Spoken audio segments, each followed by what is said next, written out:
தோல்விகளை சந்தித்து வருவதால் தனது இருப்பை காட்டிக் கொள்வதற்காக அவதூறு கருத்துக்களை பரப்புவதாக பாஜக மாநில தலைவர் அண்ணாமலையை அமைச்சர் செந்தில் பாலாஜி விமர்சனம் செய்துள்ளார். கோவையில் அவர் அளித்த பேட்டியை சூப்பர் பைட்ஸ் பகுதியில் தற்போது காணலாம்.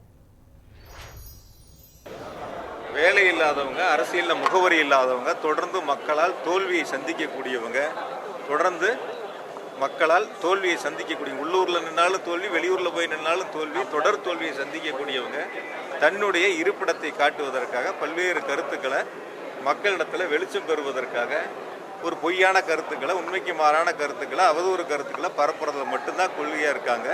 அந்த அவதூறு கருத்துக்களை பற்றி நாங்கள் கவலைப்பட வேண்டிய அவசியம் இல்லை. எனவே எங்களுடைய நோக்கம் அரசினுடைய நோக்கம் மக்களுக்கு நன்மை செய்ய வேண்டும். அந்த நன்மைகளை நாங்கள் தொடர்ந்து செய்வோம். அதாவது அரசியல் என்பது ஒரு நாகரிகமாக இருக்கணும். ஒரு அரசியலில் இருக்கக்கூடியவர்கள் பக்குவப்பட்டவங்களா இருக்கணும். சொல்லக்கூடிய கருத்துக்கள் யாரும் புண்படாத அளவுக்கு, யாருடைய மனமும் வேதனைப்படாத அளவிற்கு, யாரையும் பழிச்சொல் சொல்லாத அளவிற்கான வார்த்தைகளை பயன்படுத்தணும்.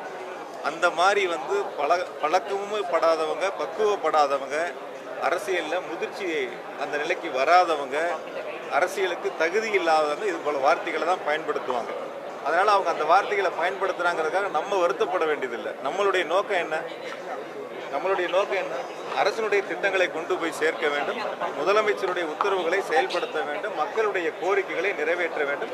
அதை சிறப்பாக திராவிட மாடல் அரசு முதலமைச்சர் அவர்கள் சிறப்பாக செய்து கொண்டிருக்கின்றார்கள். எங்களையும் அந்த பணிகளை செய்ய வைக்கும்.